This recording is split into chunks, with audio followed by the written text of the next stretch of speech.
لن تضلوا ما تمسکتم بہما، جیسے قرآن کو تم کو مضبوطی سے پکڑنا ہے، ایسے ہی میری سنت کو جب تک مضبوطی سے پکڑے رکھو گے کبھی گمراہ نہیں ہوگے۔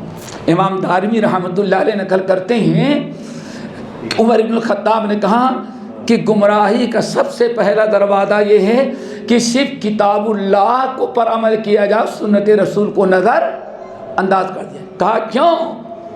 کہا کہ قرآن اللہ کی کتاب کا نام لیں گے اور نام لے کے لوگ گمراہ کریں گے، اسی لیے فرمایا اے امت کے لوگوں مسلمانوں، ہمیشہ اہل بدعت پر تیر چلانا تو سنت رسول کا تیر چلانا۔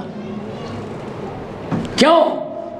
وہ صرف قرآن کا نام لے گا تو گمراہ کا، اللہ کتاب میں یہ لکھا، اللہ کتاب میں یہ لکھا، اللہ کتاب میں یہ لکھا ہے لیکن اس کی وضاحت تو نہیں لکھی ہے۔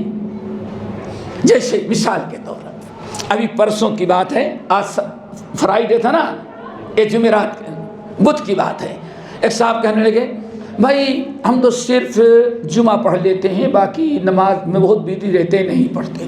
میں نے کہا کیوں؟ کہا بھائی اللہ نے ارشاد لا یکلف اللہ نفسا الا وسعها، آدمی کو اللہ تعالیٰ اتنا ہی کرنے کا حکم دیتا ہے جتنا اس کے اندر طاقت۔ ہماری ڈیوٹی لمبی ہے، آنا جانا سفر میں رہتے ہیں، جمعے کے دن چھٹی رہتی ہے، صرف جمعہ پڑھنے کی طاقت ہم تو قرآن پڑھتے ہیں۔ یہ ہے جہاں انسان اپنی رائے ظاہر کرنا چاہتا ہے، گمراہی کا راستہ کھولنا، وہاں نبی کے سنت کو سب سے پہلے وہ ٹھکراتا ہے۔ بسم اللہ الرحمن الرحیم، یا ایھا الذین آمنوا اصبروا وصابروا ورابطوا واتقوا اللہ لعلکم تفلحون۔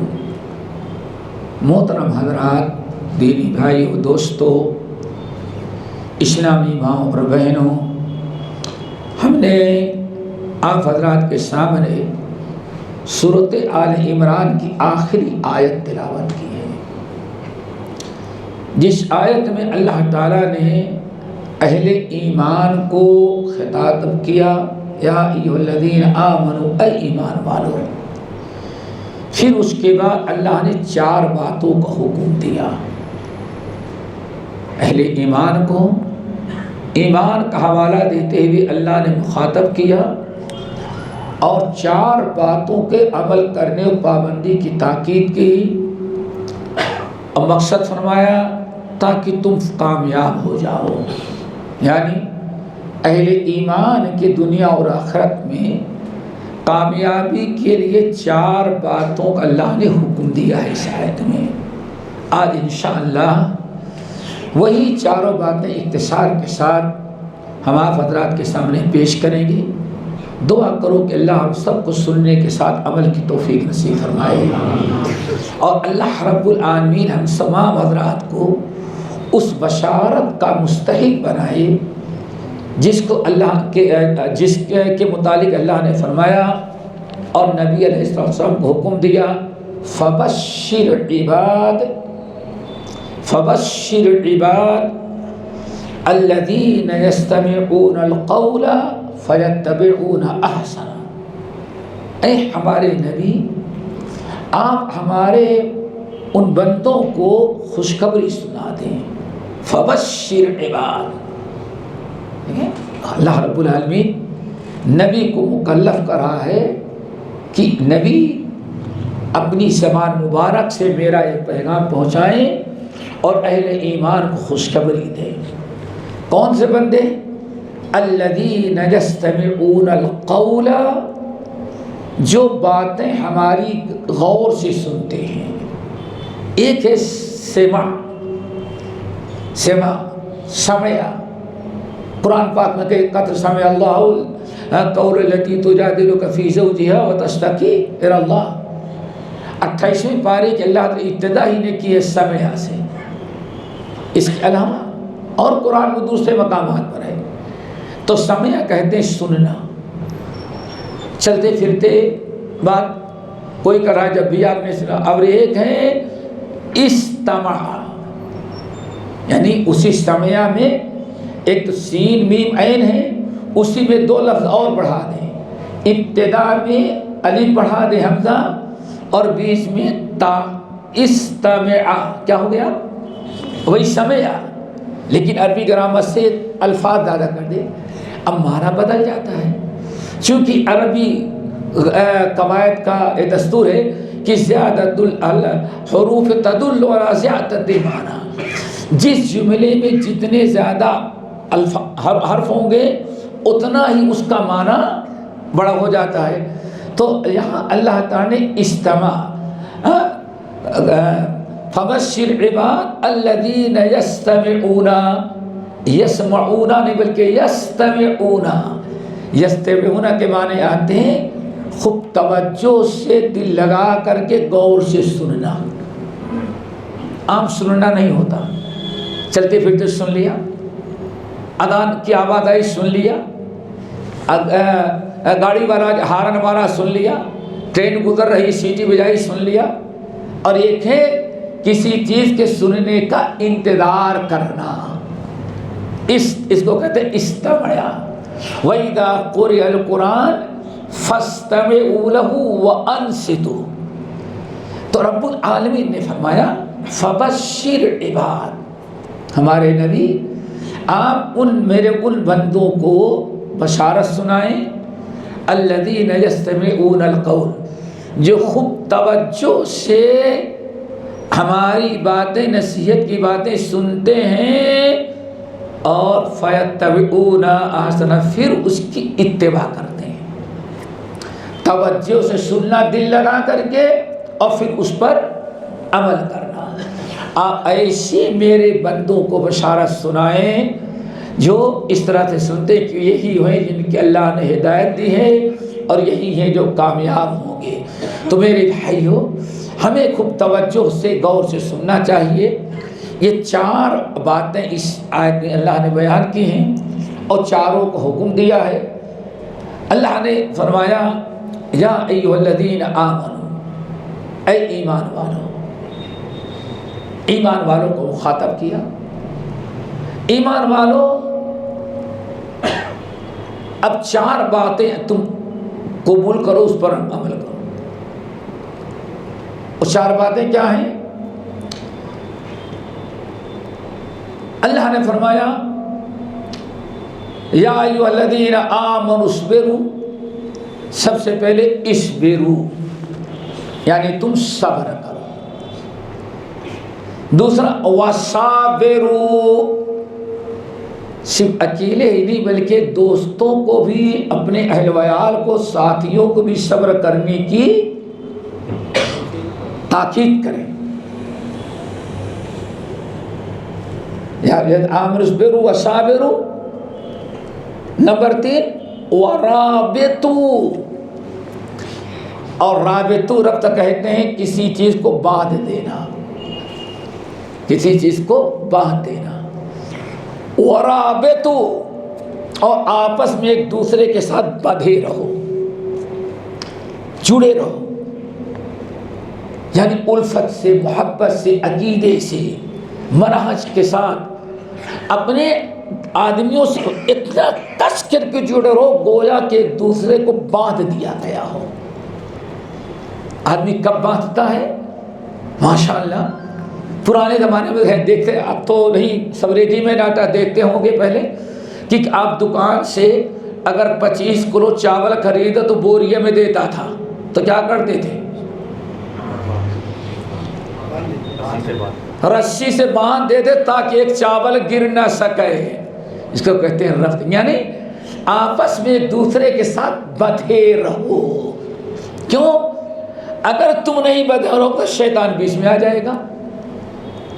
کتنی پیاری بات ہے، یا ایھا الذین آمنوا اصبروا، ایمان والو صبر کرو، وصابروا، اور دوسروں کو بھی صبر کی دعوت دو، ورابطوا، اور آپس میں بالکل بندھے رہو تاکہ کوئی تیسری چیز شیطان اندر داخل نہ ہو سکے۔ کیا خیال ہے؟ ابھی نماز پڑھا نا آپ نے، اللہ تعالیٰ نے کیا فرمایا؟ لوگوں مل مل کے کھڑے ہو جاؤ، جڑ جاؤ، اگر بیچ میں جگہ رہی تو شیطان آ کے، دیکھو شیطان کو گھسنے کا موقع ہی ہے۔ پیر سے پیر ملا کر کے موٹھے سے موٹھے ملا کر کے کھڑے ہونے کی یہی مسلط بتائی گئی اللہ رسول نے. لا تترکوا فروجا للشیطان، اگر دو نمازیوں کے درمیان جگہ رہی تو شیطان بیچ میں کھڑا ہو جائے گا. اس لیے ایسے ملا رہو کہ شیطان ہے تم دونوں قدموں سے کچل جائے، کم وقت گھسنے کا موقع نہیں. اس کو کہا کہ تو رات دعا کرو اللہ ایسے ہی ہم کو بنائے. چوتھی چیز واتقوا اللہ، اور تقوی اللہ اختیار کرو. یہ چار چیزیں کرنے کا حکم اللہ کیوں دے رہے ہیں؟ اللہ نے آگے مقصد میں فرمایا لعلکم تفلحون، تاکہ تم فلاح پاؤ اور کامیاب ہو جاؤ. یہ ہے میرے بھائی کامیابی کا راستہ. حضرت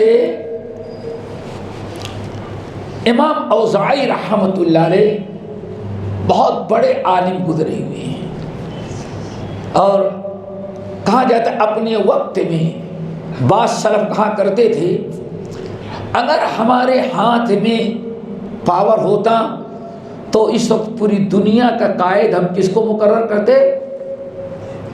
امام اوزاعی کو.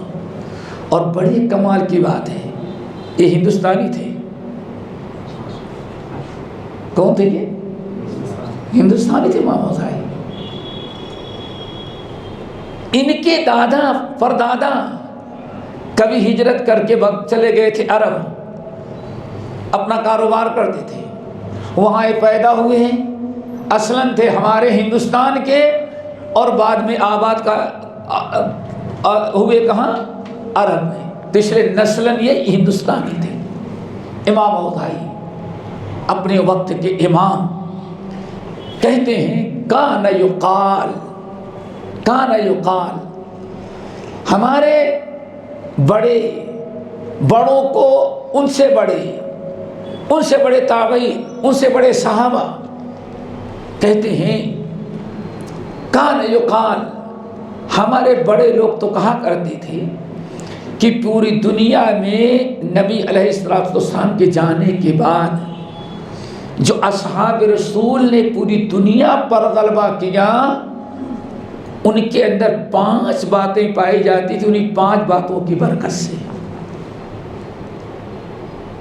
کان یقال خمس کان علیہ اصحاب محمد صلی اللہ علیہ وسلم. اصحاب رسول جدھر کا رخ کیے وہی کامیابی حاصل ہوئی. تو ہمارے اسلاف کہتے تھے اس کی صرف 5 وجہیں تھے. خمس کان علیہ اصحاب محمد صلی اللہ علیہ وسلم کے صحابہ کی کامیابی سرخ روئی کی وجہ یہ تھی کہ وہ 5 باتوں کی بڑی پابندی کرتے تھے. دعا کرو کہ اللہ ان 5 باتوں کو سننے کے بعد ہم کو ساری امت کو عمل کرنے کی توفیق نصیب فرما دے. اور صحابہ بھائی کون ہے بیٹے معلوم ہے؟ اللہ اکبر. عبداللہ بن مسعود کہتے ہیں لوگوں صحابہ کو کوئی معمولی نہیں سمجھنا. اصحاب رسول قیامت تک آنے والے لوگوں میں آدم کے زمانے سے لے کر کے آدم علیہ السلام کے زمانے سے لے کر کے قیامت کی صبح تک انبیاء کے بعد جتنے غیر انبیاء پیدا ہونے والے تھے اللہ نے دیکھا ان میں سے سب سے اچھے دل والے جو تھے اللہ نے چن چن کر کے انہی کو محمد صلی اللہ علیہ وسلم کا ساتھی بنانے کے لیے پیدا کیا. اس اصحاب رسول کا مقام ہے. فنظر الی قلوب العباد. اللہ تعالیٰ نے قیامت تک آنے والے انسانوں نبیوں کے بعد جتنے ہر ایک کے دل کو دیکھا. اللہ تو جہاں علی کل شیء قدیر ہے نا، دیکھا تو سب سے اچھے دل والے، سب سے اچھے تقوی شعار والے جو تھے اللہ نے سب کو چن کر کے محفوظ رکھا. جب اللہ نے اپنے نبی محمد صلی اللہ علیہ وسلم کو پیدا کیا تو ان کے صحبت کے لیے، ان کے ساتھ دینے کے لیے آدم کے زمانے سے جن کو چھپا کر رکھا تھا اللہ نے سب کو پیدا کر دیا. ان سے اچھے نہ قیامت ان کے بعد کوئی گزرنے والا ہے، اور نہ اس سے اچھے کسی امتی میں ان سے اچھے امتی گزرے ہوئے تھے. یہ ہے اصحاب رسول. کیوں کہتے ہیں اللہ تعالیٰ نے اصحاب رسول کو منتخب کیا تھا تاکہ نبی کی مدد کریں اور نبی سے دین سیکھیں اور امانت داری کے ساتھ نبی کے صحابہ اس دین کو آگے بڑھائیں. یعنی اس دین کی حفاظت کے لیے اللہ نے اصحاب رسول کو منتخب کیا تھا. اسی لیے کہتے ہیں خمس کان علیہ اصحاب محمد صلی اللہ علیہ وسلم. 5 قسم کے اصحاب رسول 5 باتوں پر قائم تھے اور وہی کامیابی کا ذریعہ بنے. نمبر 1، ذرا اس کو یاد رکھیں گے انشاءاللہ. سب سے پہلے لزوم و جماعت. لزوم و جماعت، ہمیشہ جو جماعت، یہاں جماعت سے کیا مراد ہے دوستو؟ جماعت سے کیا مراد ہے اس کی بھی وضاحت ہو جائے. یہاں لزوم و جماعت، جماعت سے چمٹے رہنا، جماعت سے جڑے رہنا. جماعت سے کیا مراد ہے دوستو؟ جماعت سے ایک مراد تو وہ ہے جو حدیث سنی ہوگی کہ نبی علیہ الصلوۃ والسلام فرمایا کہ میری امت میں کتنے فرقے پیدا ہو جائیں گے؟ 73، جن میں سے 72 اور ایک کون جائے گا؟ وہی الجماعہ. اور وہ کیا ہوگی؟ الجماعہ، وہی جماعت ہوگی. اللہ اکبر. دیکھیں اور دوسری بات کیا؟ ما انا علیہ واصحابی وہی الجماعہ. جو گروہ اسی منہج، اسی عقیدے پر ہوگا جس پر ہم ہیں اور ہمارے صاحب، وہی الجماعہ، اور یہی جماعت ہے. یعنی جماعت کوئی ایک چیز نہیں ہے، کوئی اڑتی پڑتی چڑیا نہیں ہے.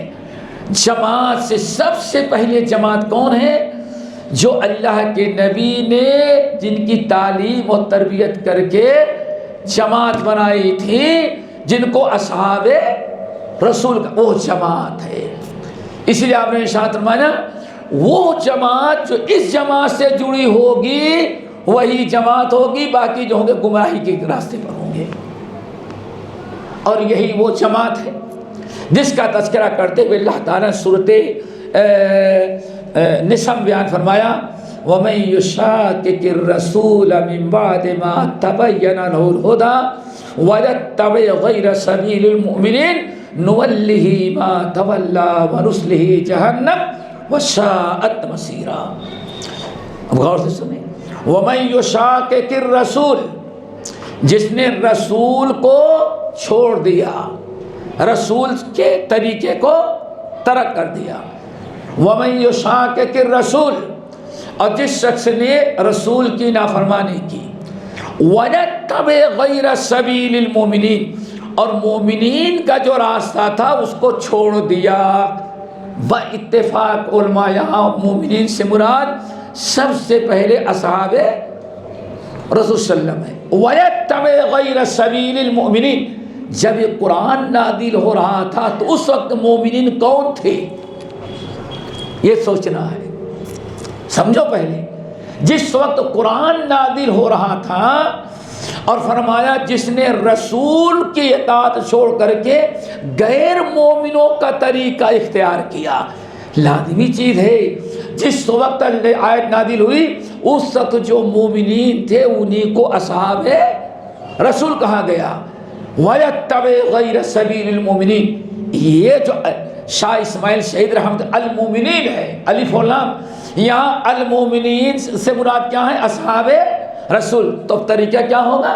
جس نے اللہ کے رسول کی نافرمانی کی اور اصحاب رسول کا طریقہ چھوڑا، نُؤَلِّهِ مَا تَوَلَّىٰ، پھر جس راستے پہ جا رہے ہم چلائیں گے، وَنُصْلِهِ جہنم. لیکن چونکہ صحابہ کا طریقہ چھوڑ دینے کا مطلب ہے انسان گمراہ ہو گیا. اب اس کو ہم گھسیٹ کے کہاں ڈال دیں گے؟ جہنم کے اندر۔ تو میرے بھائی جماعت سے مراد جماعت صحابہ ہے یا صحابہ کے نقش قدم پر چلنے والا قیامت تک آنے والا جو گروہ ہوگا اسی کیا کہا جاتا ہے؟ الجماعہ۔ کیا کہا جاتا ہے؟ الجماعہ۔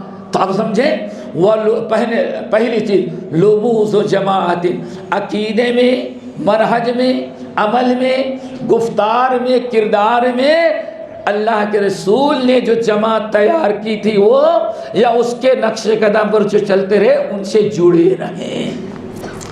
چھوٹی چھوٹی باتوں میں جماعت سے اختلاف کر کے کنارہ کشی اختیار نہ کریں۔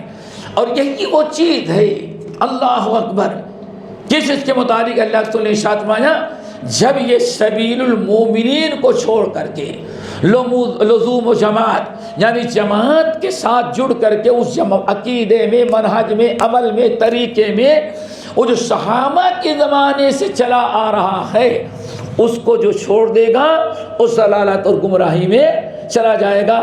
دعا کرو اللہ تعالی ہم سب کو محفوظ رکھے۔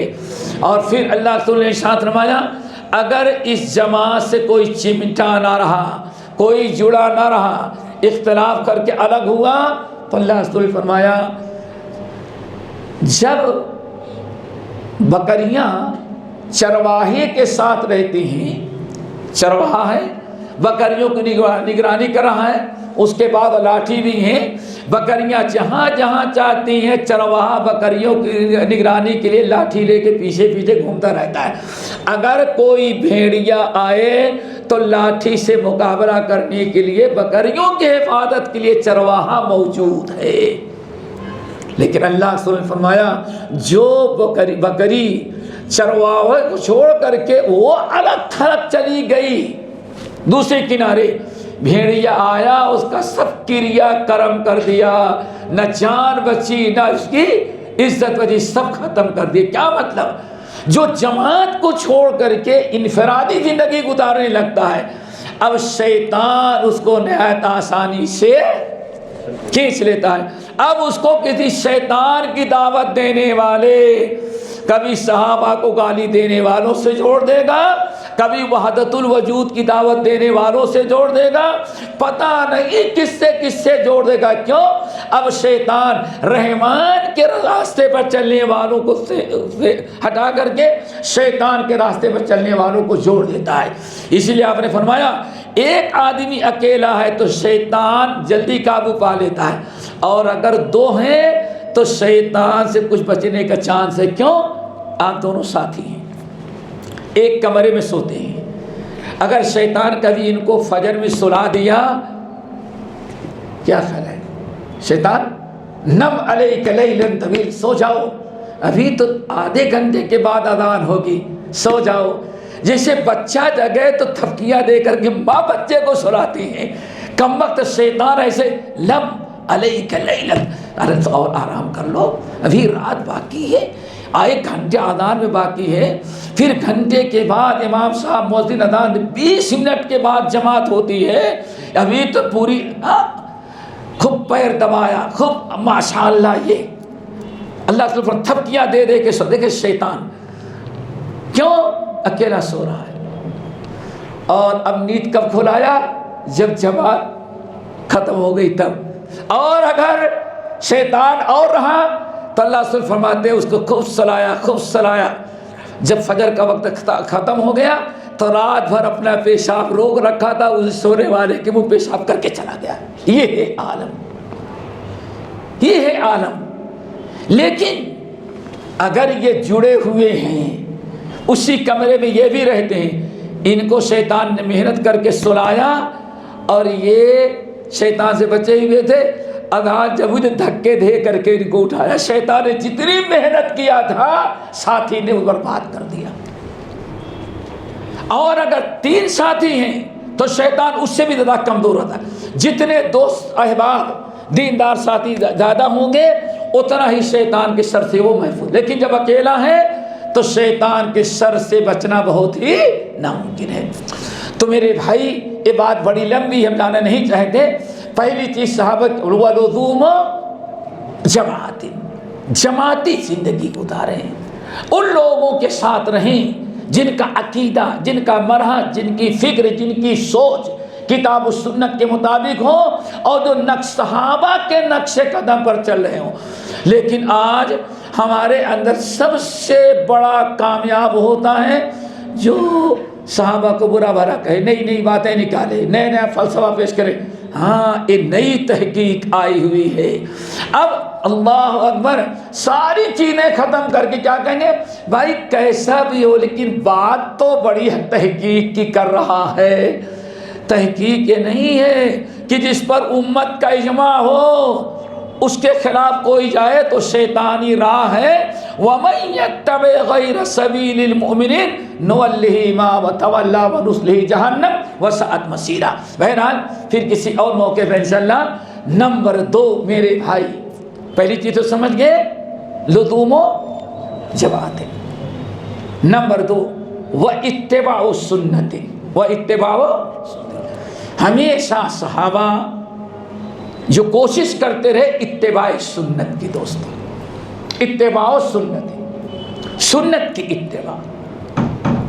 اللہ اکبر، سنت کی اتباع اور پیروی، و اتباع سنت، سنت کی پیروی کرنا جو احادیث میں آئی ہے، جو نبی کی سنت تھی، نبی کی سنت کی پیروی کرنا۔ اللہ اکبر، جہاں انسان کی اتباع سنت کمزور ہوتی ہے، یاد رکھنا پھر انسان گمراہی کے راستے پر جاتا ہے۔ اسی لیے آپ حضرات سمجھتے ہیں کہ اور بڑی آپ لوگ سنے ہوں گے، نبی علیہ السلام نے ارشاد فرمایا میں دنیا سے جا رہا ہوں لیکن تمہارے درمیان 2 چیزیں چھوڑ کے جا رہا ہوں، ایک تو اللہ کی کتاب ہے، دوسری میری سنت ہے۔ میرے بھائیوں، اب سنت کے ہوتے ہوئے نئی نئی چیزوں کی پیروی کرنا، اس سوائے گمراہی اور کوئی چیز نہیں ہوتی۔ اتباع سنت نہیں، اب تحقیق ہوئی ہے، اب تحقیق، نئی تحقیق آئی ہوئی ہے۔ اور کتنے افسوس کی بات ہے، آج اسی شہر میں ایک صاحب نے بتایا، اب تو ایسے لوگ بھی سنت سے دور ہیں، کہتے ہیں کہ امام بخاری بھی کافر تھے۔ آج کی بات ہے، آج کی بات ہے، امام بخاری کیا تھے؟ مرتد ہو گئے تھے، ان کی بات نہیں مانی جائے گی۔ اب کہاں تک یہ من شر الوسواس الخناس الذی یوسوس فی، یہ جو آج کل سوشل میڈیا میں آ گیا، آج سب سے بڑی، آج کسی عالم کو بلائیں اور اشتہار میں چھپائیں کہ بھائی فلاں دن فلاں مسجد میں فلاں عالم آ رہے ہیں، آئیں، تو پہلے عالم کو نہیں، وہ جا کر کے ریسرچ کرتے ہیں کہ اس کے فالوور کتنے ہیں۔ اب یوٹیوب پر یا چینل پر جس کے فالوور زیادہ ہوں گے، گرچہ وہ کمبخت قادیانی ہو، ہاں ہے، کیوں؟ اس کے فالوور زیادہ۔ اللہ اکبر۔ اور ہمارے بھائی جیسے ہوں 10 آدمی، اس کو کوئی سننے والے، یعنی گویا کہ معیار ہو گیا ہے سننے آنکڑے کا، اس کے فالوور اتنے ہیں۔ کیا آپ لوگوں نے کبھی سوچا نہیں رب العالمین تو اکثر من فی الارض یضلوک عن سبیل، اے نبی اگر آپ بہت زیادہ فالوور والوں کی پیروی کرنے لگیں گے تو شیطان آپ کو بھی گمراہ کر۔ اللہ اکبر، سوچ، وَإِن تُطِعْ أَكْثَرَ مِن فِي الْأَرْضِ، کتنے شرم کی بات ہے، اس قرآن کو چھوڑ دیا جائے، نبی کی سنت کو چھوڑ دیا، نہیں اس کے فالوور زیادہ ہیں۔ لا حول ولا قوت الا، یہ تو کوئی معلوم پڑتا ہے الیکشن کروانا ہے ہم کو کہ ہاں ووٹ کس کو زیادہ مل رہے ہیں۔ سوچو ذرا سا، وَإِن تُطِعْ أَكْثَرَ مَن فِي الْأَرْضِ يُضِلُّوكَ عَن سَبِيلِ اللَّهِ، اے نبی آپ رسول و پیغمبر ضرور ہیں لیکن میجارٹی کسی کے فالوور کو دیکھنے لگیں گے اور ساری دنیا زیادہ کیا کر رہی ہے، تو پھر آپ بھی گمراہی میں چلے جائیں. لا حول ولا قوت الا باللہ. یہاں میجارٹی اور فالوور کی تعداد آنکڑے سے تو اللہ اپنے نبی کو بیان کرے، لیکن آج کا نوجوان کیا کہتے ہیں؟ نہیں میں خود ریسرچ کر لیتا ہوں. ریسرچ کیا کہ اسے فالوور کتنے ہیں. اللہ اکبر. کیا وَقَلِيلٌ مِّنْ عِبَادِيَ الشَّكُورُ. اے دنیا کے لوگ یاد نہ کہ ہمارے فرما برداری کرنے والے بندے کیا ہوں گے. کہتے کون سی سمجھ تمہاری ہے؟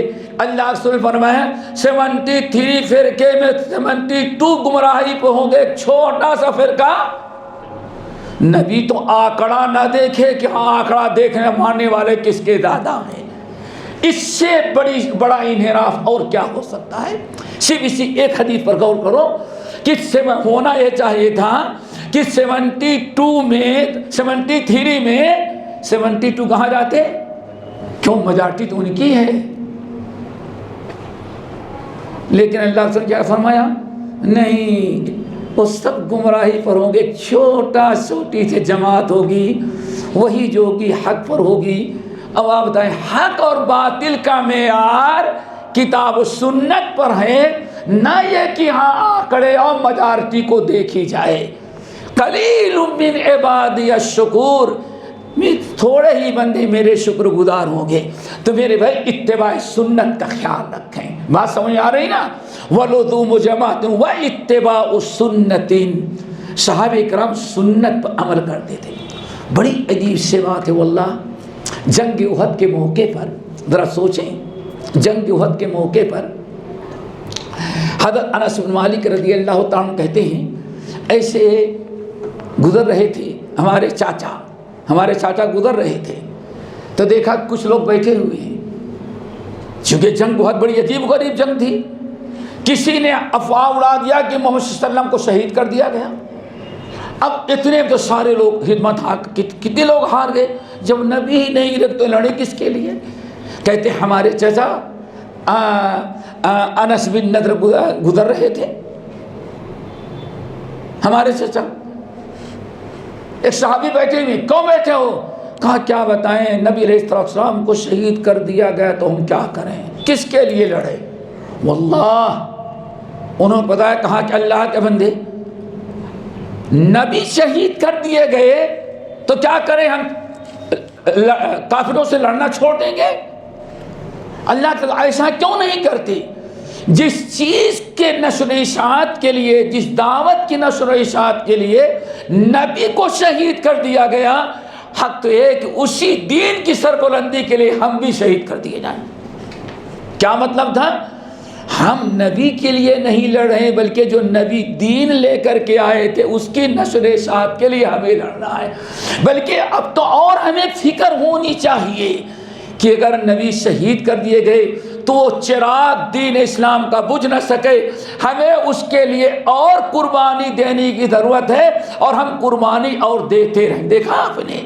اسی لیے بعض صحابہ کے بارے میں آیا جب نبی علیہ السلام کی وفات ہوئی تو بہت سارے لوگ ہمت ہار گئے.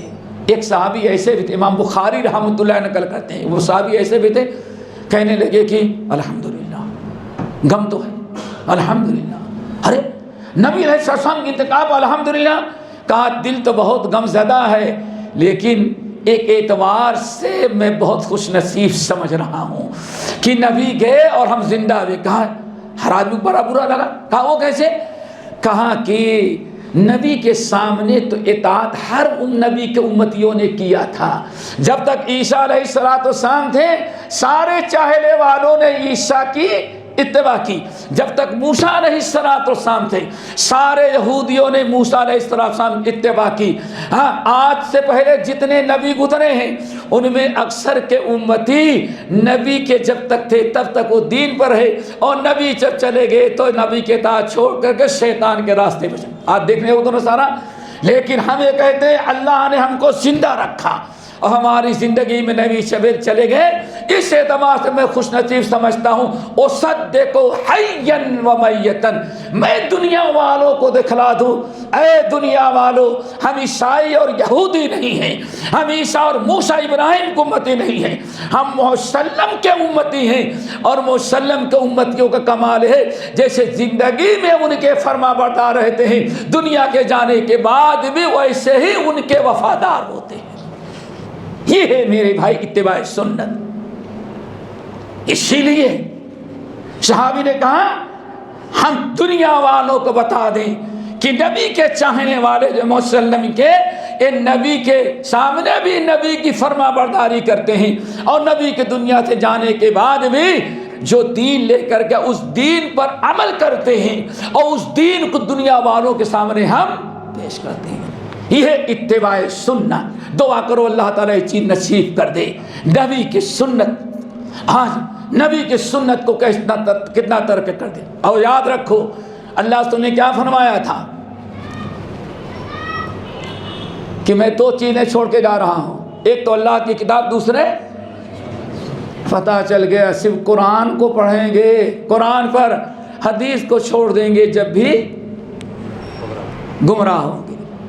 لن تضلوا ما تمسکتم بہما، جیسے قرآن کو تم کو مضبوطی سے پکڑنا ہے، ایسے ہی میری سنت کو جب تک مضبوطی سے پکڑے رکھو گے کبھی گمراہ نہیں ہوگے۔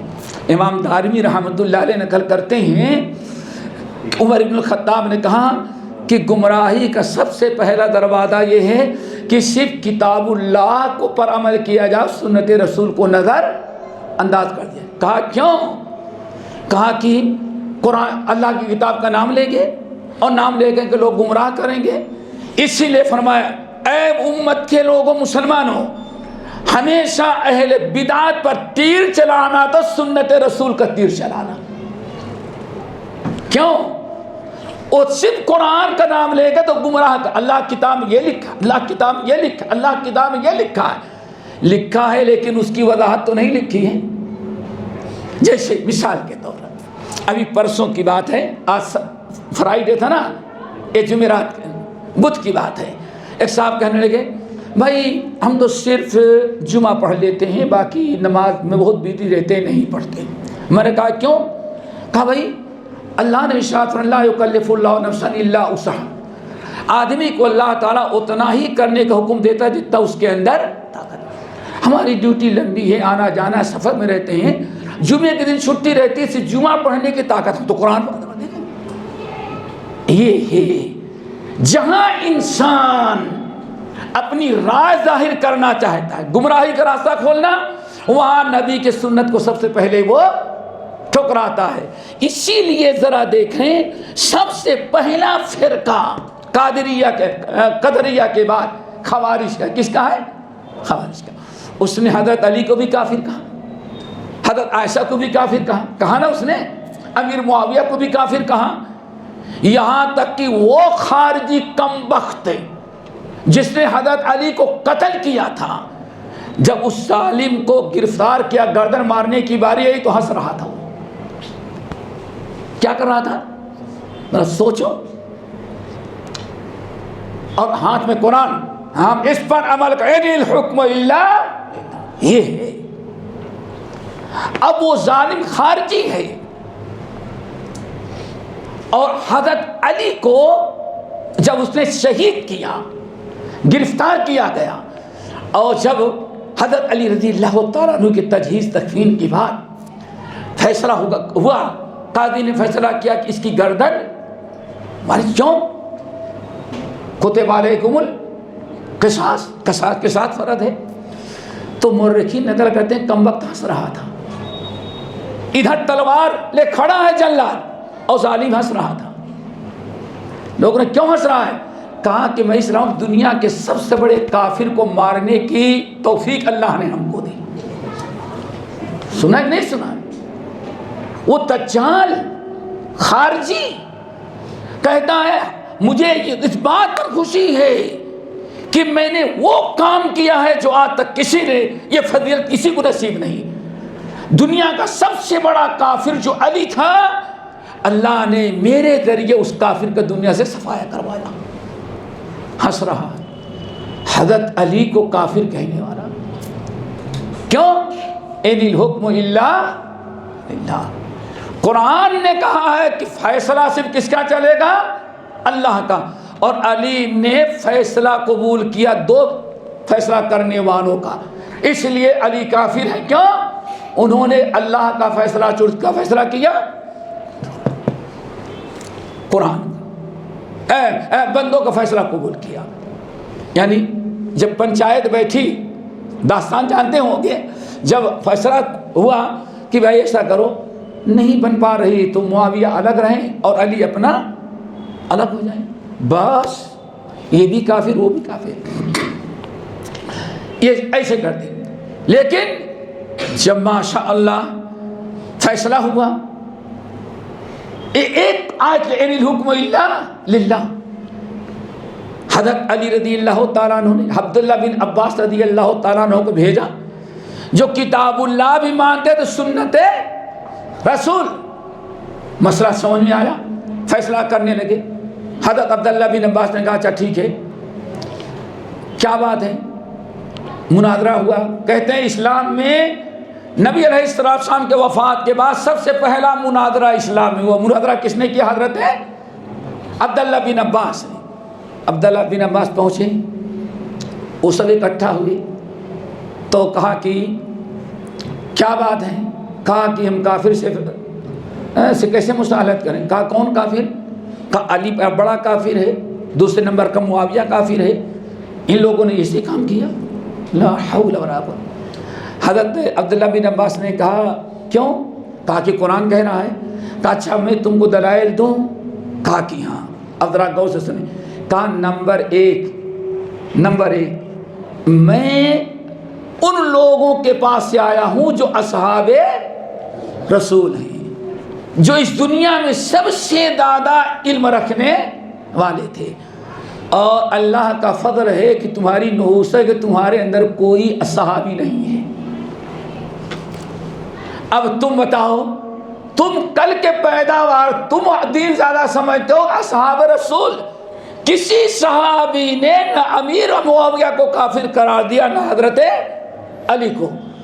تمہارے پاس علم کیا ہے؟ ایک دلیل. یہ بات سمجھ آ رہی نا؟ ایک تو تمہارے یہاں کوئی صحابی نہیں، عام مسلمان ہیں. ہم جہاں سے آئے وہاں کون ہے؟ اور میں خود اللہ کے رسول کا صحابی ہوں. اچھا قرآن سے دلیل دو؟ کہا کہ ہاں. کہا کہ اچھا یہ بتاؤ، سورۃ النساء یاد ہے؟ میاں بیوی کے جب لڑائی ہو تو اللہ نے کہا فَبَعَثُوا حَكَمًا مِّنْ أَهْلِهِ وَحَكَمًا مِّنْ أَهْلِهَا. جب میاں بیوی کی لڑائی ہو اور مصالحت نہ ہو رہی ہو تو ایک فیصلہ کرنے والا لڑکے کی طرف سے، دوسرا لڑکی کی طرف سے. اب بتاؤ اللہ تعالیٰ نے انسانوں کو فیصلہ کرنے کا حکم دیا کہ نہیں دیا؟ دیکھا، اسی لیے اہل بدعت صرف اس آیت کو، پوری آیت کا حدیث کا وہ ٹکڑا لیتے ہیں جس سے ان کی بدعت ثابت ہو. جیسے اللہ اکبر، ہمارے ہاں علامہ نذیر احمد املوی رحمۃ اللہ علیہ تھے، دارالحدیث رحمانیہ دلی کے صدر مدرس، اور تقسیم کے بعد بنارس میں رحمانیہ کے اندر پڑھایا کرتے تھے. تو اس زمانے میں کوئی ایک صاحب تقریر کرنے کے لیے آئے اور بڑے زوردار انداز میں کہا قرآن نے کہا کہ اللہ کا رسول بشر نہیں. اللہ رسول کیا ہے؟ بشر نہیں ہے. دلیل قل انما انا بشر مثلکم. یہ ہوا. اس نے کیا کیا؟ یہ انما ہے کیا؟ اس نے انا کو کاٹ دیا. کیا کر دیا؟ الگ کیا. کہا سن لو، انا بے شک، ما نہیں، ما انا بشرون. آپ کہتے ہیں میں بشر، یہ تو قرآن نے کہا ہے. اب اگر کوئی کہے نبی بشر ہے تو اس سے بڑا کافر کون ہوگا؟ دیکھیں کس طرح یحرفون الکلم عن مواضعہ. اہل بدع ہمیشہ قرآن کو ہیر پھیر کر کے موڑ کر کے پیش کرتے ہیں. مولانا عاملوی تو بہت فلسفی آدمی تھے. انہوں نے کہا اس بدبخت سے جا کے کہو قل انما الہکم الہ واحد کا کیا ترجمہ کرتے؟ نہیں سمجھے؟ سیم الفاظ ہے نا. جاؤ اس سے پوچھو کہ انما انا الہکم الہ واحد، تو کیا کہے گا؟ انا، بے شک میں، ما انا الہ، میں ایک اللہ نہیں بلکہ ہزاروں والا ترجمہ کر کے بتائیے. پھر فبہت الذی کفر، فبہت الذی کفر، یہ ایسے چال بازیاں. تو کہا کہ دیکھو قرآن نے کہا کہ ہاں، کہا سورۃ المائدہ اٹھاؤ، سورۃ المائدہ اٹھاؤ. اٹھایا. اللہ رب العالمین فرماتے ہیں جب کوئی حالت احرام میں احرام باندھ کر کے جا رہا ہو اور اس نے کوئی شکار کر لیا، غلط ہرن مار دیا، بکری دیکھ لیا، تو اللہ فرماتے ہیں اب فیصلہ کیسے ہوگا؟ دو عقل مند آ کر کے بتائیں کہ ایک ہرن مارا ہے کسی نے احرام کی حالت میں، تو اس قیمت کی گائے یا بکرا کون ہو سکتا ہے؟ اب وہ دو آدمی تجربے کار بتائیں گے حکم، اور اسی پر محرم کو چاہیے کہ عمل کرے. بتاؤ اگر ہرن مارا تو اللہ تو فیصلہ کرنے کے لیے نہیں آئے گا، فیصلہ کون کر رہا ہے؟ ایسے بہت ساری وَلْيَحْكُمْ ذَوَا عَدْلٍ مِّنْكُمْ، اب کئی آیتیں پیش کی. تو الحمدللہ کہتے ہیں جب حق واضح ہوا کہ ایک ہی مناظرے میں 10,000 خارجی توبہ کر کے سنی بن گئی. کتنے؟ کیوں؟ اب دلائل سمجھ میں آئی. تو بتائے رہا تھا کہ سنت کی اتباع. عمر بن الخطاب رضی اللہ عنہ کہتے ہیں اسی لیے فرموہم، اہل بدعات کے سامنے صرف قرآن نہیں، قرآن وہ پیش کرے گا اور تم قرآن کی تفسیر بتانے کے لیے ان بدعتیوں پر سنت کا تیر چلانا. کس کا تیر چلانا؟ وہاں سنت کا تیر چلانا. سنت کا تیر سے ان کو شکست دے دے گا، ان کی ساری بدعت و تحریف کا پردہ فاش کر دے گا. تو میرے بھائیوں اس لیے صرف کتاب اللہ کافی نہیں ہے، بلکہ کتاب اللہ کے لیے سمجھنے کے لیے، اس پر عمل کرنے کے لیے کس کی ضرورت ہے؟ سنت رسول کی. اسی لیے جب چکڑالوی پہلے تو سر سید احمد خان پیدا ہوا جس نے حدیث کا انکار شروع کیا، اس سے عبداللہ چاکڑا والی پنجاب کا اس نے لیا، اور پھر منکرین حدیث عام ہوئے. لیکن اس کی ابتدا کس نے کیا؟ سر سید احمد خان نے. معجزات کا انکار، تفسیر غلط، اور یہ سنت کا ہر وہ سنت جو عقل میں نہ آئے اس کا. جیسے ابھی ایک صاحب ایران حدیث وہ مانیں گے جو ان کے لاجک میں سمجھ میں آئے. سمجھ گئے ہوں گے، ابھی آج کل بہت گھوم رہے ہیں واٹس ایپ پر 7 اسٹار ٹوپی لگائے ہوئے ہیں، دیکھے ہوں گے. حدیث وہ مانی جائے گی جو لاجک، تمہاری لاجک سڑی ہوئی ہے، تمہاری لاجک کیا ہر حدیث کا فلسفہ سمجھ پائے. سمجھ گئے میرے بھائی؟ عقل سمعنا واطعنا، اللہ اس کے رسول کی بات آئے، تمہاری عقل قبول کرے یا نہ قبول کرے. ایمان کا تقاضا یہ ہے کہ آمنا وصدقنا انما کان قول المؤمنین اذا دعوا الی اللہ ورسولہ ان یقولوا سمعنا واطعنا. بہرحال تو عمر بن الخطاب نے اس پر تیر چلایا، اہل بدعت کا تیر چلاؤ. تو دوستوں اہل بدعت کیا کرتے ہیں؟ سنت کو چھوڑ دیتے ہیں تاکہ اپنی منمانی قرآن کی تفسیر.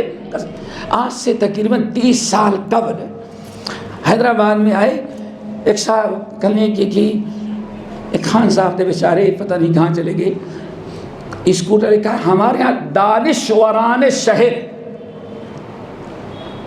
اب تو انگلش کے زمانہ کا سمجھتے ہیں، دانشوران شہر ایک جگہ اکٹھا ہوتے ہیں. ہم چاہتے ہیں آپ وہاں چلیں درس دیں. اور ساتھی تو یہ تھے، کوئی جانے کے لیے تھے نہیں، اکیلے شیخ کو لے کے جائیں گے. کہاں؟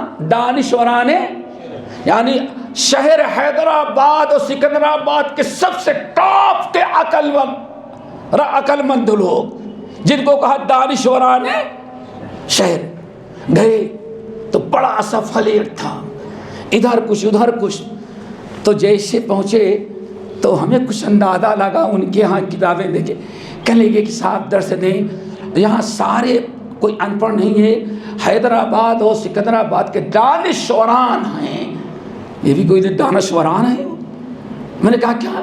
کہیں کہ چونکہ حدیث سے اختلاف ہوتا ہے اس لیے لوگ حدیث کو نہیں مانتے، دانشور سب کیا مانتے ہیں؟ قرآن، اس لیے قرآن پر گفتگو کریں۔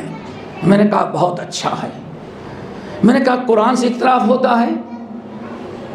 کہا نہیں، میں نے قرآن سے تو اختلاف ہوتا ہے، قرآن چھوڑ دیں گے؟ کہا قرآن سے کہاں اختلاف ہوتا ہے؟ میں نے کہا حدیث سے اجتہاد ہوتا ہے، اور جب تک حدیث سے تفسیر نہیں کی جائے گی اکیلے اکیلے قرآن پڑھے گا اس کے اندر اختلاف ہوگا۔ کہا نہیں، حدیث سے اختلاف ہوتا ہے۔ میں نے کہا کوئی مثال دیں؟ کوئی مثال نہیں دے سکتے۔ میں نے کہا میں مثال دوں؟ کہا کہ ہاں۔ کہا کہ ٹھیک ہے، اس میں کوئی شافعی بیٹھا ہوا ہے؟ کہنے کیوں؟ میں نے کہا بارکس والا ہوگا تو شافعی ہوگا، اور غیر بارکسی ہوگا تو کیا ہوگا؟ وہ حنفی ہوگا۔ کہا کیا مطلب؟ میں نے کہا قرآن میں اولا مستم النساء، میں نے کہا قرآن کھولو، اولا مستم النساء، یا کہ تم نے عورتوں کو چھو لیا، تو شافعی کہتا ہے کہ عورتوں کو ہاتھ لگ گیا وضو تمہارا ختم۔ نہیں سمجھے؟ نہیں سمجھے؟ نواقض وضو ہے نا، شافعیہ کے ہاں ایسے چابی جا رہے تھے، بیوی کو پکڑانے لگے، بیوی کہاں ٹچ کر گیا، چابی اپنی جگہ جا کر وضو کرو تو وضو تمہارا ٹوٹ گیا۔ شافعیہ کے ہاں ہاتھ لگنے سے وضو ٹوٹ جاتا ہے، اور حنفیہ کے ہاں وضو نہیں ٹوٹتا، اور آیت ایک ہی ہے، آیت اولا مستم النساء ہے۔ شافعی کہتے دیکھو اللہ نے فرمایا عورتوں کو چھو لیا تو ہاتھ وضو ٹوٹ گیا، اور حنفی کہتا نہیں، عورتوں سے ہم بستری کیا تب تمہارا وضو ٹوٹا۔ میں نے ایک آیت یہ پوری امت لڑ رہی ہے وضو کے مسئلے، وضو ٹوٹا کہ نہیں ٹوٹا۔ اب جتنے دانشوران شہر کے ادھر دیکھتے ہیں ادھر دیکھتے ہیں، میں نے کہا بیٹھو ابھی، میں نے کہا فیصلہ کرو۔ تم کہتے ہو کہ حدیث سے اختلاف ہوتا ہے، فیصلہ کرو۔ ایک ہی آیت اولا مستم النساء، میں نے کہا بھئی ایک مثال دیے، اولا مستم النساء، تم بتاؤ حنفی حق پر ہے یا شافعی؟ اگر حنفی نے عورت سے بوسہ دے لیا، عورت کو چھو لیا، ہم بستری نہیں کیا، بس سب کچھ کر لیا، اور آ کر کے نماز پڑھانے لگا، تو شافعی کہتا ہے اس کا تو وضو ٹوٹ گیا، اس کے پیچھے میں نماز کیوں پڑھوں گا، ہم دوسری مسجد بنائیں گے۔ میں نے کہا یہ کہتا ہے، اور حنفی کہتا نہیں ہمارا وضو نہیں ٹوٹا، کیوں؟ ہم بستری نہیں کی، صرف ہاتھ چھوا، اس کا بوسہ دے لیا اور سب کچھ کر لیا، ہمارا وضو ہے۔ اب زبردست، اب تو سوچتے ہی کہاں ہم آ کر کے پھنس گئے۔ اب خان صاحب جو ہم کو لے کے گئے تھے کہتے ٹائم ہو رہا ہے، اب ٹائم ہو رہا۔ میں نے کہا نہیں، ابھی ذرا دانشوران شہر سے بات کرنے دے۔ اب میں نے کہا دیکھ لیا، اب فیصلہ کون کرے گی؟ کون کرے گا؟ یا اولا مستم النساء آیت تو ایک ہی ہے قرآن میں، لیکن اس کا معنی میں اختلاف ہے۔ اب فیصلہ کون کرے گا؟ میں نے کہا حدیث کرے گی۔ کہو کیسے؟ میں نے کہا تم حدیث پڑھے ہوتے تو معلوم ہوتا۔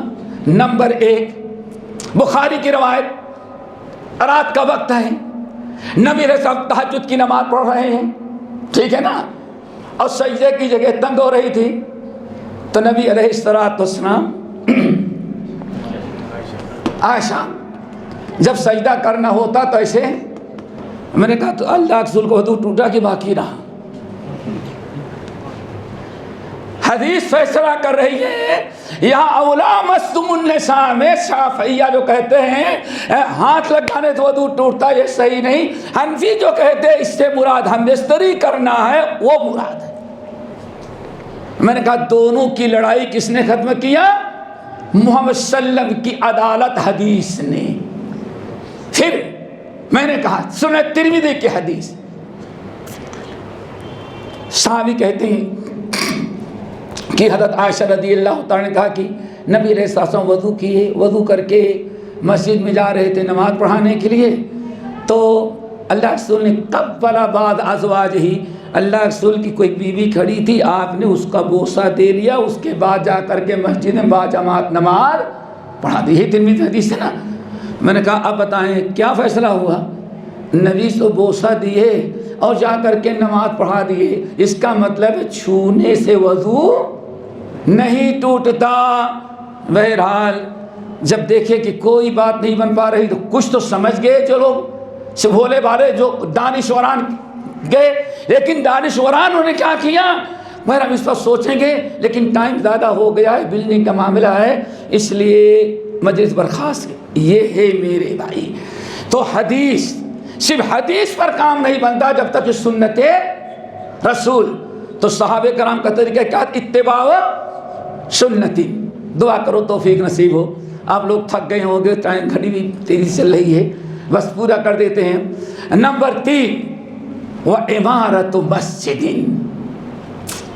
صحابہ کرام کا طریقہ کیا تھا، مسجد کو آباد کرنا۔ وَعِمَارَةُ مَسْجِدٍ، مسجد کو آباد کرنا۔ مسجد کا آباد کرنا ایک تو یہ ہے بنانا، اللہ جزائے خیر دے جنہوں نے اتنی عالی شان مسجد بنائی الحمدللہ۔ ہو سکتا ہے یہاں لوگوں کو بڑی تکلیف رہی ہو، اور ماشاءاللہ مسجد گرچہ چھوٹی ہے لیکن کیا ہے، شاہ راہ پر ہے ماشاءاللہ، روڈ پر، بہت بڑی نعمت ہے۔ اللہ تعالیٰ قبول فرمائے جن بھائیوں نے، آپ لوگوں نے جس کو بنایا ہے۔ ایک تو ہے عمارت کرنا، کیا کرنا، تعمیر کرنا، اس کی دیکھ بھال کرنا۔ نمبر 2، اس مسجد کو نماز کے ذریعے آباد کرنا۔ تعمیر کا مطلب آباد کیا جائے، نماز پڑھی جائے، درس دیا جائے، محاضرات ہوں، تعلیم بھی ہو، حفظ کا بھی انتظام ہو، اعتکاف ہو، اللہ اکبر، یعنی دین سے عبادت ہو، دین سیکھنے کا، سکھانے کا یہ ایک کیا ہو، طریقہ ہونا چاہیے۔ یہ بھی مسجد کے کیا ہے، مسجد کے آباد کرنے کے حصہ ہے۔ جیسے کہ حضرت علی رضی اللہ، حدیث تو مرفوع ہے، امام بخاری رحمۃ اللہ علیہ خلق و افعال العباد میں نقل کرتے ہیں احتجاجاً، یعنی دلیل کے طور پر۔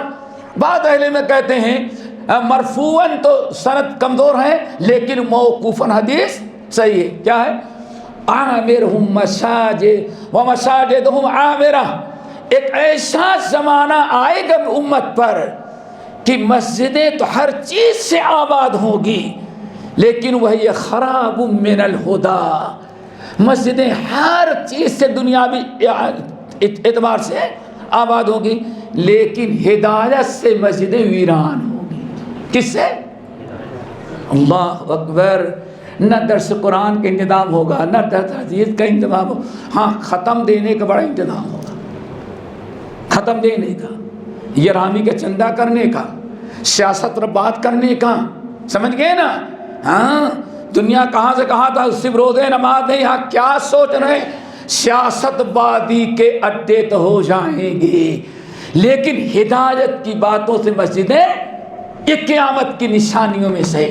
یہ مسجد جو آباد ہونے، وعمارۃ مسجد، مسجد میں تلاوت قرآن کے لیے بیٹھیں، نماز کے لیے بیٹھیں، درس کے لیے بیٹھیں، یہ تعمیر تو سب کر سکتے ہیں الحمدللہ، اللہ قبول فرمائے، لیکن مسجد کو آباد کرنا، مسجد کو آباد کرنا اعتکاف کے ذریعے، دینی تعلیمات کے ذریعے، شریعت دین سکھانے کے ذریعے، اعتکاف کے ذریعے، اللہ یہ تاکہ مسجد کا اصل مقصد حاصل ہو۔ سمجھتے ہیں کہ انگریزوں کے پہلے انگریز 1857 جب تک انگریز دلی پر قبضہ نہیں کیا تھا ہندوستان پر پورے طور پر، تب تک پورے ہندوستان میں کوئی مدرسہ نہیں تھا، معلوم نہیں معلوم ہے، مدرسے کی کوئی عمارت الگ سے نہیں ہوتی تھی، یہی مسجد جو ہوتی تھی یہ کیا ہوتا تھا،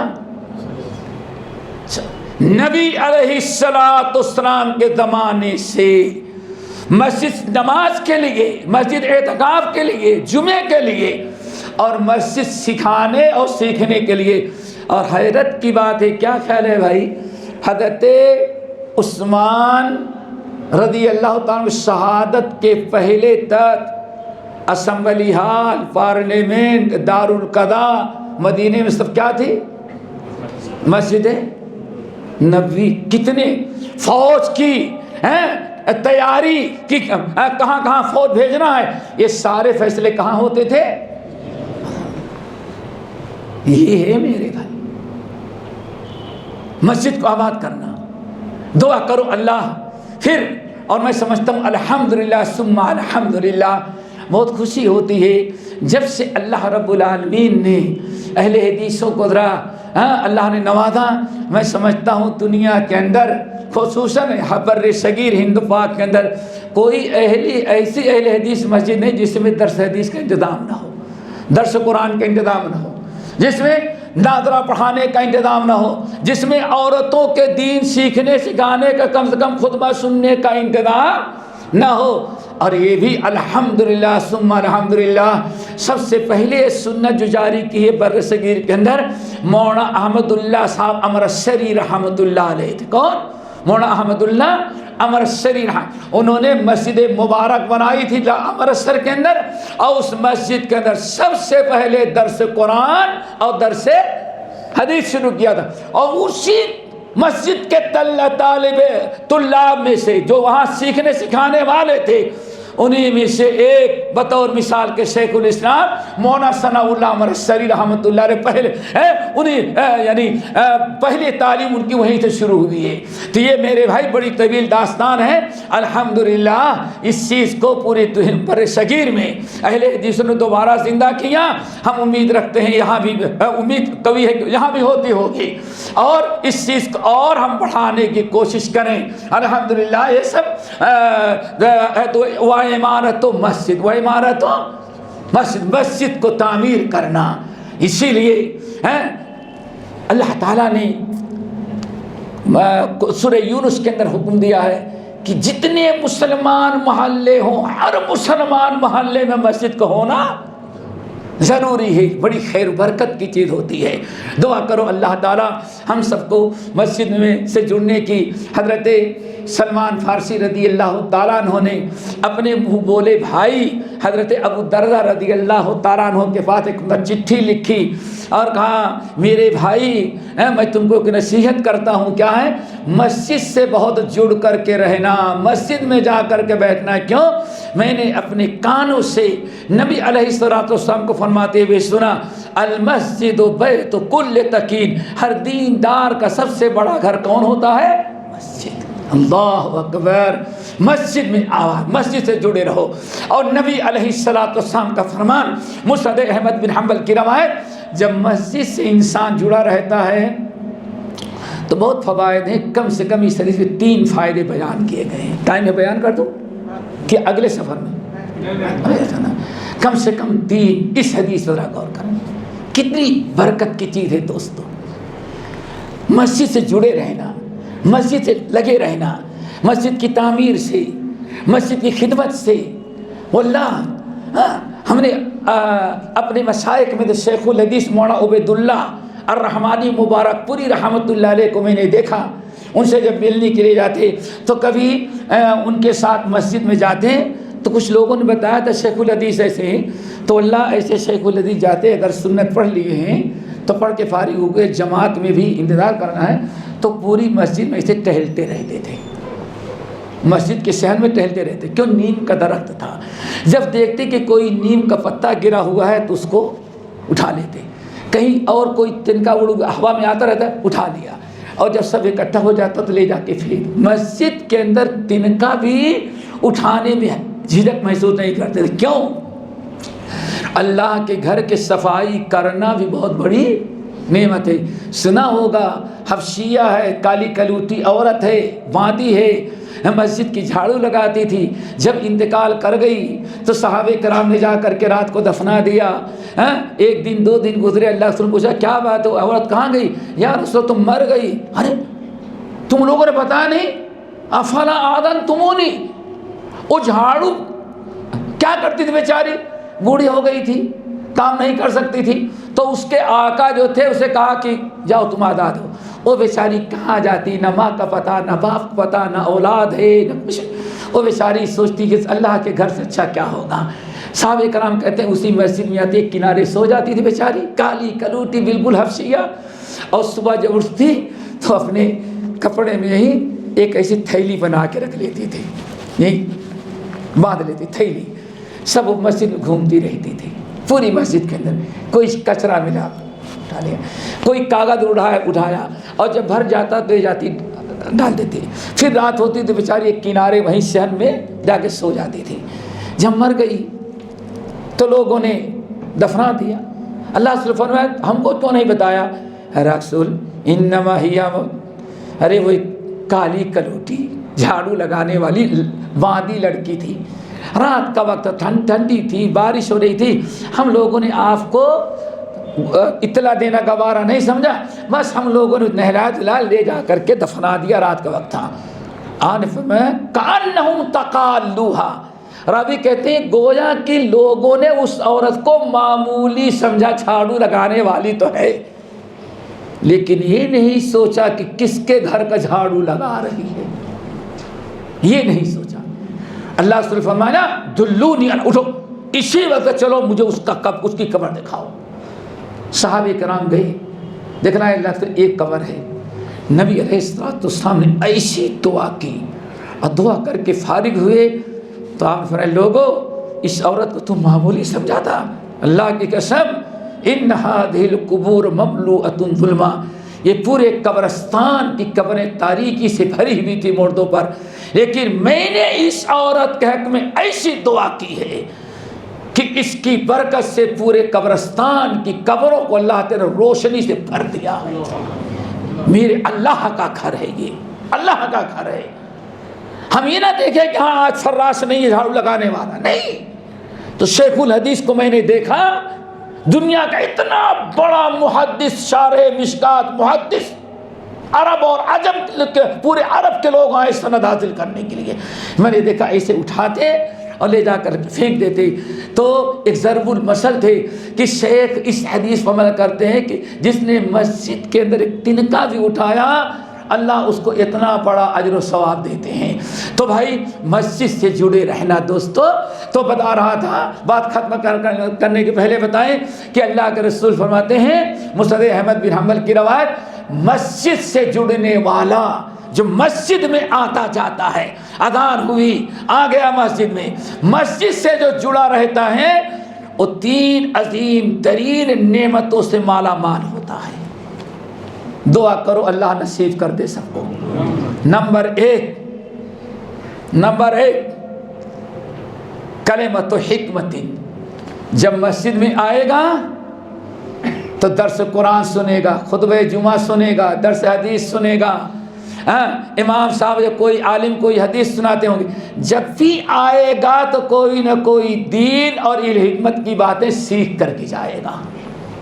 کیا خیر ہے، مارکیٹ تو نہیں ملے گا نا، نہ کسی ہوٹل میں ملے گا، نہ کہیں ریسٹورنٹ میں ملے گا، سب کچھ ملے گا، لیکن اللہ کے گھر میں سینکڑوں آدمی آتے ہیں، ہو سکتا ہے درس قرآن درس حدیث نہ ہو، کوئی دیندار آدمی بیٹھے گا ملے گا تو مسجد میں دیندار ہوگا تو علم حکمت کی باتیں کرے گا، کوئی نہ کوئی علم حکمت و دین کی باتیں سیکھنے کو ملے گی۔ نمبر 2 بڑی عالی شان او اخو یستانس بہ، مسجد میں جب آئے گا تو دیندار ہی لوگوں سے ملاقات ہوگی، دوستی بھی ہوگی، اس کی کس کی ہوگی؟ اللہ اکبر، کتنی بڑی نعمت ہے۔ کیا کسی پارک اور کلب میں وہاں ملے گا؟ مسجد میں اللہ والے ملے، او اخو یستانس بہ۔ دوسری نعمت یہ ہوگی کہ مسجد میں آئے گا تو اللہ تعالیٰ اس کو اچھے ساتھی نصیب کرے گا۔ دیکھ تجربہ کیا ہوگا الحمدللہ، عالم سے ملیں گے، امام سے دوستی ہوگی، مؤذن سے ہوگی، دینداروں سے ہوگی، اچھے لوگوں سے علیک سلیک ہوگی، خیریت پوچھیں گے، چلو بھائی ذرا ہوٹل میں چائے پی لیں، الحمدللہ چائے بھی پیئیں گے تو اچھے انسان کے پیسے تھے، اور آپ پلائیں گے تو اچھے انسان کو اپنے پیسے سے چائے پلائیں گے۔ او اخو یستانس بہ، تیسری چیز جو بڑی عظیم ترین نعمت ہے، اور رحمت منتظرہ، اور رحمت منتظرہ، جب بھی آئے گا مسجد میں، جب مسجد سے نکلا بندہ تو اللہ دیکھ رہا ہے کہ بندہ جو ہے ہمارے گھر میں آ رہا ہے، اللہ نے رحمتوں کا حکم فرشتوں کو بھیجا، یہ رحمت لے کر کے جاؤ، اور جب وہ آئے تو اس کے اوپر ہماری رحمتوں کی بارش کرنا۔ اور رحمت منتظرہ، آپ بعد میں آئے اور فرشتہ رحمت والا رحمت لے کر کے آپ کے لیے آپ گھر سے گرے پہلے یہاں آنے کا انتظار کر رہا ہے۔ اسی لیے میرے بھائی جب مسجد میں آتے ہیں کیا دعا پڑھتے ہیں؟ بسم اللہ والصلاۃ والسلام علی رسول اللہ، اللہم کیوں مانگتے ہیں؟ نکلے تو اللہ تعالیٰ کے حکم سے فرشتہ رحمت لے کر کے آپ کو نوازنے کے لیے انتظار کر رہا ہے۔ ہو گئی تین چیزیں، کلمۃ و حکمت او اخ یستانس بہ او حکمت اور رحمت منتظرہ۔ تو دوستو ضرور مسجد سے جڑے رہیں گے، آباد کریں گے تو انشاءاللہ اللہ تعالیٰ کے دل سے گھر سے جڑنے والا اتنا چیز رات نہیں۔ یہی ایک بات یاد رکھیں، اللہ رسول فرماتے ہیں کہ ہر آدمی جس کے پاس مہمان آتا ہے نا، آپ کی ملاقات کے لیے کوئی مہمان آئے گا تو آپ اس کی ضرور عزت افزائی کریں گے۔ ماشاءاللہ ہم بھولے بھٹکے یہاں آگے دیکھیں ماشاءاللہ کیسی چمکدار شال سے استقبال کیا، یہ دیکھیں ہاں ملا کہ نہیں ملا؟ اللہ سوچو، میں کہتا ہوں اللہ کے کرم کتنی بڑی چیز ہے۔ کیا اللہ رسول نے فرمایا جب کوئی انسان اس کے پاس کوئی زیارت کے لیے، اس کی ملنے کے لیے، ملاقات کے لیے یعنی مہمان آتا ہے تو میزبان غریب سے غریب وہ سوچتا ہے کہ مہمان کی جتنی عزت ہم کر سکتے ہو اتنی عزت افزائی کریں۔ کیا خیال ہے؟ غریب آدمی بھی سوچتا ہے مہمان آیا ہے اچھا سے اچھا کھانا گرچہ ادھار لے کر کے کھلاتا ہے، اور شریعت نے حکم دیا ہے کہ من کان منکم یؤمن باللہ والیوم الآخر فلیکرم ضیفہ، اگر اللہ پر قیامت پر ایمان ہے تو مہمان کی حتی الامکان اپنے استطاعت پر کیا کریں؟ اللہ رسول نے فرمایا جب دنیا کا دستور ہے، دنیا میں اللہ تعالیٰ نے لوگوں کو حکم دیا کہ میرے بندے اگر مہمان آئے تو اس کی عزت افزائی کرنا، تو اللہ کا مہمان تو مسجد میں آنے والا ہوتا ہے۔ مسجد میں آنے والا کس کا مہمان ہوتا ہے؟ اللہ کا مہمان ہے۔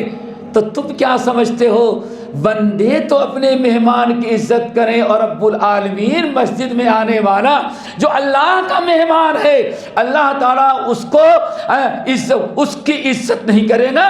اللہ اکبر، یہ اللہ کا مہمان سمجھ بڑے بد نصیب اور بدبخت ہیں، اتنی ساری نعمتوں رحمتوں سے محروم ہیں جو مسجد میں گھر نماز آنے کے بجائے اول تو نماز نہیں پڑھتے، اور کچھ ایسے ہیں جو اپنے گھر میں نماز بلا عذر شریف گھر میں نماز پڑھ لیتے ہیں۔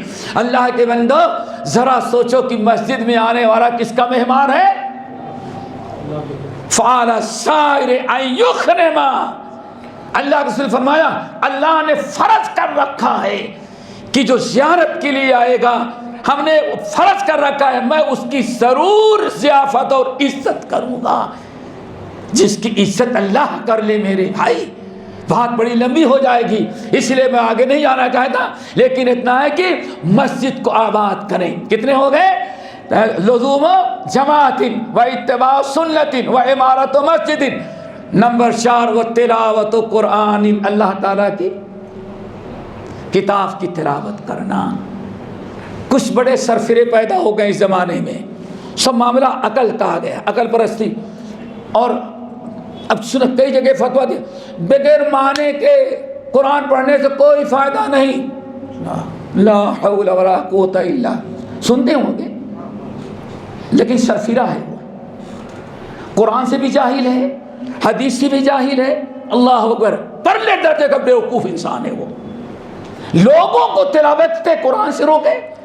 میرے بھائی تلاوت قرآن اللہ کے الفاظ سبحان اللہ الحمدللہ، یہ بھی کیا ہے؟ قرآن ایک ذکر ہے۔ انسان قرآن کی تلاوت کرے، تلاوت قرآن اس کے الفاظ بھی باقاعدہ تلاوت بلا سمجھے بھی پڑھے گئے تو اجر و ثواب کا مستحق۔ ان الذين يتلون كتاب الله واقاموا الصلاة وانفقوا مما رزقناهم سرا وعلانیہ یرجون تجارۃ لن تبور لیوفیہم اجورہم ویزیدہم من فضلہ۔ اللہ اکبر۔ ان الذین یتلون کتاب اللہ، بے شک جو لوگ اللہ کی کتاب کی تلاوت کرتے ہیں، اللہ کے راہ میں مال خرچ کرتے ہیں، یہ اتنی بڑی تجارت اللہ سے کر رہے ہیں جس تجارت میں کبھی نقصان نہیں ہے۔ لیوفیہم، اللہ ان کو پورا پورا بدلہ دے گا۔ ایک حرف پر کتنا ہے؟ وَيَزِيدَهُم مِّن فَضْلِهِ، اور اللہ تو وعدہ ہے، اور 10 دینے کے بعد اللہ اور اپنے فضل و کرم سے بڑھا کر کے اجر و ثواب دے گا۔ پھر کیا خیال ہے؟ نبی علیہ السلام کی مجلس میں، میرے بھائی بات سمجھ آ رہی نا؟ اللہ رسول کی مجلس میں کیا سب قرآن سمجھنے والے ہی تھے؟ سلمان فارسی تو فارسی تھے، عربی نہیں تھے نا؟ ہاں، سب سمجھنے والے تو نہیں تھے، لیکن پڑھنے والے، یہ بیوقوفوں کا ایک ٹولہ پیدا ہو گیا ہے۔ نہیں، بغیر سمجھے کیا پڑھنے سے فائدہ ہے؟ اب بیچارہ کب سمجھے گا؟ جب تک سمجھے گا نہیں تب تک تلاوت بھی نہیں کرے گا۔ تلاوت قرآن خود مستقل ایک اللہ تعالیٰ کی عبادت ہے، سمجھ گئے نا؟ قرآن تلاوت کرنا یہ مستقل ایک عبادت ہے، سمجھ کے پڑھے نور علی نور۔ اور اگر سمجھ میں نہیں آتا، جب بھی اللہ کی کتاب سمجھ کر کے پڑھے گا تو اللہ رب العالمین اس پر بھی اس کو ایک حرف پر 10 نیکیاں ضرور دے گا۔ تو وہ تلاوت و قرآن، اللہ تعالیٰ کی کتاب کی تلاوت کرتے ہیں۔ دعا کرو ہم سب کو تلاوت کرنے کی توفیق نصیب فرمائے۔ ابھی تفصیل کا موقع نہیں ہے۔ ایک ہی بیٹی تھا، ایک ہی بیٹی تھی، اولاد محدث ہیں بہت بڑے، انشاءاللہ کسی اور موقع پر بڑے اعلیٰ درجے کے محدث ہیں، انتقال کرنے لگے، بالکل آخری وقت میں تھے۔ تو بیٹا سوچتا ہے کاش کی مال و دولت ہوتا تو والد کے لیے صدقہ جاریہ کرتا بعد میں، لیکن زندگی بھر حدیث پڑھائی، والد صاحب نے کوئی بیلنس نہیں ہے کہ جس سے ہم صدقہ جاریہ کر سکیں۔ روح قبض ہونے کے پہلے آنکھوں سے زار و قدار باپ کی اس کیفیت کو دیکھ کر رہا تھا، کاش کی اللہ تعالیٰ میرے باپ کو کچھ مال دیا ہوتا، کچھ ترکہ چھوڑ کے جاتے تو اپنے وراثت میں تقسیم کرنے کے پہلے اپنے والد کے لیے میں صدقہ جاریہ کر جاتا۔ اللہ اکبر۔ دیکھا محدث تو دیکھا کہ بیٹے کی آنکھوں میں آنسو آ رہا ہے۔ بیٹے کیوں رو رہے ہو؟ بیٹا کیا جواب دے گا؟ کیا جواب دے گا؟ دل میں تو ہے، بیٹے کیوں رو رہے ہو؟ سر جھکایا بیٹا، سر اٹھایا، آنسو نہیں بند ہو رہے ہیں۔ والد صاحب اس بات پر رونا ہے کہ اگر آپ کے پاس کچھ مال و دولت ہوتا تو ہم اس کو وراثت میں تقسیم نہ کرتے، سب سے پہلے آپ کے نام پر صدقہ جاریہ کر دیتے۔ اس غربت پر رونا آ رہا ہے کہ فلاں نے اپنے باپ کے نام صدقہ جاریہ کیا، فلاں نے اپنے ماں کے ساتھ کیا، میں تو صرف دعا کر سکتا ہوں، میرے پاس کچھ ہے ہی نہیں، چھوڑ کے نہیں جا رہے جو صدقہ جاریہ کروں۔ بولا بیٹے ادھر آؤ، تیرے باپ کے پاس کچھ مال نہیں، صدقہ جاریہ کی ٹینشن نہ لینا۔ بیٹے یہ کمرہ دیکھ رہا ہے نا؟ کہا کہ ہاں۔ کہا کہ بیٹے تم کو معلوم ہے اس کمرے میں بیٹھ کر کے میں نے 4000 مرتبہ تلاوت قرآن ختم کیا ہے۔ نہیں سمجھے؟ زندگی میں کتنی مرتبہ ختم کیا ہے؟ اتنی کثرت سے تلاوت کر رہے۔ بیٹے انشاءاللہ وہاں تو نہیں چھوڑ کے جا رہے، لیکن وہ در و دیوار چھوڑ کے جا رہے ہیں۔ یومئذ تحدث اخبارها بان ربک اوحی لها، اس جگہ چھوڑ کے جا رہے ہیں، اور رب العالمین کا فرمان ہے یہ کمرے کے در و دیوار اینٹ ایک ایک ذرہ قیامت کے دن تمہارے باپ کے حق میں شفاعت کرے گا کہ اللہ اس کو تلاوت قرآن کرتے ہوئے میں نہیں دیکھا۔ اللہ اکبر۔ بیٹے کو ذرا سا تسلی ہو گئی۔ بیٹی کہیں بیاہی تھی، دور رہتی تھی، وہ دور تھی، اس کو کسی نے جا خبر دیا تمہارے باپ بالکل آخری مرحلے میں ہے۔ وہ بیچاری سسرال سب کچھ چھوڑ کر کے بھگی آ رہی ہے دیدار کرنے کے لیے، آنے کے بعد وہ روتی ہے، افسوس میرا شوہر اتنا مالدار نہیں، بھائی کوئی کاروبار نہیں، دنیا اپنے والدین کے لیے صدقے جاریہ کرتے ہیں، کاش کہ ہمارے پاس کچھ ہوتا، بھائی کے پاس نہیں، ہمارا شوہر اس لائق ہوتا مالدار تو اس سے لے کے کچھ باپ کے نام صدقے جاریہ کرتے۔ روتی ہوئی بیٹھی ہوئی ہے، احساس ہوا محدث کو کہ شاید کہ بیٹی بھی اسی لیے بلایا، کیوں بیٹی رو رہی ہو؟ والد صاحب بس یہی ایک کلک رہ گئی ہے، دعا تو کر سکتی ہوں لیکن کوئی صدقے جاریہ نہیں کر سکتا۔ دکھلایا، کہا بیٹے وہ قلم دیکھ رہے ہیں، وہ کاغذ دیکھ رہے ہیں، وہ یہ سب نے کہا کہ ہاں، کہا ہم نے ساری زندگی اس جگہ بیٹھ کے قرآن کی تلاوت کیا ہے، اور یہ قلم ہے ٹوٹے پھوٹے جتنے ہیں ان سے میں نے حدیث رسول لکھا ہے، اور یہ جو پیپر لگے ہوئے ہیں، تھپی جو لگی ہوئی ہے، یہ وہ میرے ہاتھ کے لکھے ہوئے وہ حدیث کے نسخے ہیں جس کو میں نے حدیث اس اساتذہ سے میں نے نوٹ کیا تھا۔ بیٹی ٹینشن نہ لو، ماں باپ تم دعا کرنا، اور جہاں تک معاملہ ہے مال و دولت کی، انشاءاللہ یہ جتنے پیپر رکھے ہوئے ہیں لکھے ہوئے اور یہ سارے قلم قیامت کے دن تیرے باپ کے حق میں گواہی دیں گے کہ ہاں اس نے اپنی ساری زندگی نبی کی حدیث کی خدمت کرنے میں گزاری ہے۔ یہ تھا تلاوت قرآن کا مقام۔ دعا کرو اللہ تعالی ہم سب کو قرآن کی تلاوت کرنے کی توفیق نصیب فرمائے۔ وَتِلَاوَتُ قرآن، تلاوت قرآن کریں گے تو موبائل سے جان چھوٹ جائے گی، فلموں سے جان چھوٹ جائے گی، ڈراموں سے چھوٹ جائے گی، ساری فضولیات سے قرآن کی برکت سے انشاءاللہ محفوظ رہ جائیں گے۔ 4 ہو گئے۔ نمبر 5 وَجِہَادٍ فِي سَبِيلِهِ، اللہ کے راستے میں جہاد کرنا۔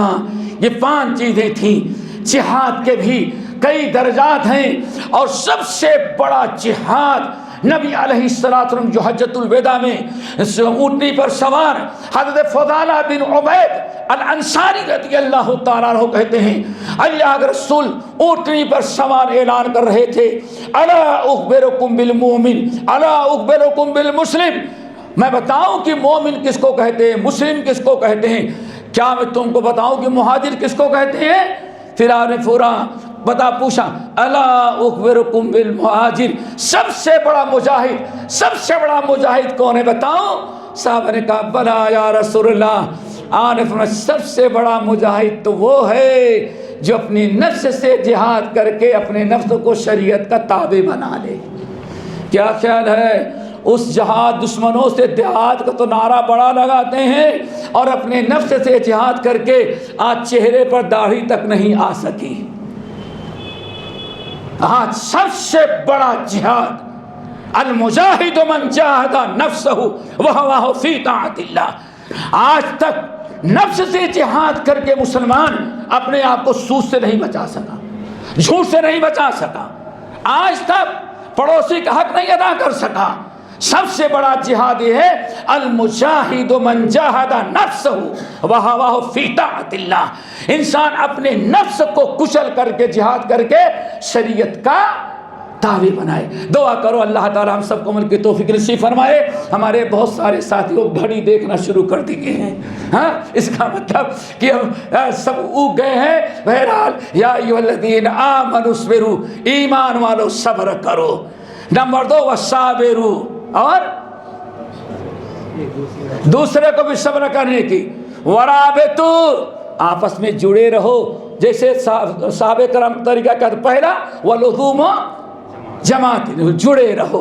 چھوٹی چھوٹی باتوں پر اختلاف کر کے ناراض ہو کر کے بلا وجہ ایک مسجد سے 2 مسجد، 2 سے 3 مسجد، ایک مدرسہ قائم کیے، کل اختلاف ہوا ایک تیسرا مدرسہ۔ بھائی چھوٹی چھوٹی باتوں پر نہیں، بلکہ اگر کسی ساتھی سے تکلیف ہے، امام سے، مقتدی سے، مؤذن سے، جماعت کے صدر، مسجد کے سردر سے اگر کوئی تکلیف پہنچ گئی ہے تو ذرا صبر کر لے۔ صبر کرنے میں زیادہ بہتری ہے بنسبت ہے کہ بازو میں دوسری مسجد بنا کر کے بھائی اس امام اور صدر سے میری بنتی نہیں، اس لیے ہم الگ مسجد۔ چھوٹی چھوٹی، میرا خیال ہے آج چھوٹی ہی چھوٹی باتوں میں سارا اختلاف ہو رہا ہے۔ کیا خیال ہے آپ لوگوں کا؟ وہی بات ابتدا چھوٹی تو بعد میں ہی کیا بن جاتی ہیں؟ بڑی. لیکن صبر کرنا ہے. ورابطو، جڑے رہو. اللہ کے رسول نے فرمایا جو ساتھیوں کے ساتھ مل کر کے رہنا اور ان کی تکلیف پر صبر کر لینا، یہ زیادہ خیر و برکت ہے بنسبت یہ کہ ناراض ہو کر کے الگ ہو جانا. اس میں نقصان زیادہ ہے، کوئی فائدہ نہیں ہے. اور آخری چیز ہے میرے بھائی، تلاوت قرآن.